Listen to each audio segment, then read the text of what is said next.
अस्सलाम वालेकुम। I hope सब लोग ठीक होंगे और खुश होंगे। 10 मिनट में ये लौकी की सब्ज़ी बनकर रेडी हो जाएगी।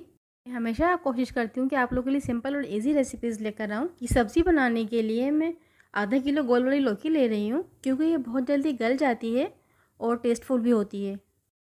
थोड़ा टेस्ट देने के लिए मैं इसमें 2 टमाटर यूज़ करूँगी और 1 आलू शामिल करूँगी।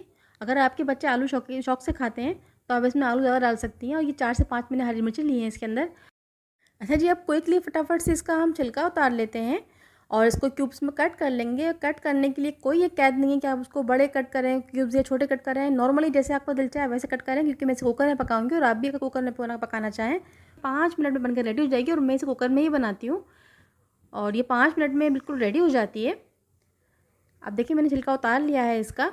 अब मैं इसके पीस कर रही हूँ और बहुत रफली मैंने इसके पीस किया। और मैंने आलू का छिलका भी उतारने के बाद मैंने इसको भी क्यूब्स में कट कर लिया है। टमाटर के मैं सिर्फ 2 पीस करूँगी, क्योंकि मुझे इसका छिलका उतारना है पकाने के बाद। जैसे हम लोग कढ़ाई में जब कढ़ाई बनाते हैं, चिकन कढ़ाई या दूसरी कढ़ाई, तो उस वक्त हम 2 पीस करके इस तरह से डाल के ऊपर बाद छिलका उतारते हैं। इस तरीके से मैं छिलका उतारूँगी। सिर्फ 2 पीस मैंने टमाटर के किए हैं और 2 पीस मैंने बीच में से हरी मिर्चों के कर दिए हैं, ताकि इसका टेस्ट अच्छी तरह से हम सब्ज़ी के अंदर आ जाए। तो देखिए फ्रेंड्स, कितनी जल्दी हमारी सब्ज़ी कट कर रेडी हो गई है।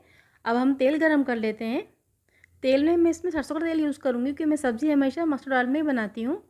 और उसको मैं बहुत ज़्यादा गर्म भी नहीं करती हूँ, कोई झंझट नहीं करती हूँ। बस मैंने इसको गर्म किया है इतना कि जैसे हम लोग नॉर्मल तेल में जब ज़ीरा या भगार लगाएं तो कड़कड़ाने की आवाज़ आती है, बस इस तरह से आवाज़ आनी चाहिए। और हमारा जो सरसों का तेल है वो इस तरह गर्म हो जाता है और रेडी हो जाता है। अब मैं इसमें तड़का लगाने के लिए ज़ीरे का इस्तेमाल करूँगी। ज़ीरा मैंने हाफ़ टेबल स्पून लिया है। इसके साथ में मैं हाफ़ टेबल स्पून कुटी हुई मिर्च ले रही हूँ और 1 टीस्पून मैंने हल्दी ली है पिसी हुई, और हाफ़ टेबल स्पून में इसमें नमक शामिल करूँगी। अब देखिए, मैंने हाफ़ टेबल स्पून इसमें ज़ीरा ले लिया है साबुत। उसका मैंने भगार लगा के सारी सब्ज़ी अपनी ऐसे ही डाल दी है। कोई मैंने इसमें भुना भानी कुछ नहीं की, बस इसके साथ ही मसाला शामिल कर दूँगी। और मैं इसमें 1 गिलास पानी का शामिल कर रही हूँ, ताकि हमारी सब्ज़ी अच्छी तरह से गल जाए। अब मैं कुकर को 5 मिनट के लिए गैस पर रख दूँगी, कुकर लगाकर। देखिए 5 मिनट के बाद कितनी प्रॉपर तरीके से हमारी सब्ज़ी गल गई है और टमाटर हम छिलके भी छोड़ दिए हैं। इस तरीके से आप इसको किसी कांटे की मदद से या चिमटे की मदद से आप इन छिलकों को निकाल लीजिए और बहुत इजीली ये निकल जाएंगे।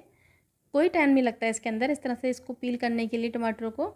और जैसे ही हम चमचा 2-3 मरतबा चलाएंगे और तेज़ थोड़ा सा आंच पे आप इसको गैस पर आप इसे भूनिए सब्ज़ी को, ये सारा पानी इसका ख़त्म हो जाएगा। अगर आप चाहें इसमें पानी जिस तरह आप रखना चाहते हो उतना पानी इसमें रखकर आप छोड़ सकते हैं और बाकी आपकी सब्ज़ी बनकर अब रेडी है। जैसे उसका चूल्हा स्लो करेंगे इसमें से रोगन ऊपर आ जाएगा और ऑयल सारा बाहर आ जाएगा इसका। तो देखिए आपने कितनी जल्दी और फ़ौरन झटपट सब्ज़ी बनके हमारी रेडी हो गई है। तो मुझे दुआ में याद रखिए, कमेंट में ज़रूर बताइएगा। प्लीज़ मेरे चैनल को लाइक शेयर सब्सक्राइब कीजिएगा। अल्लाह ताला हमेशा आपके रिस्क में बरकत दे। अल्लाह हाफ़िज़।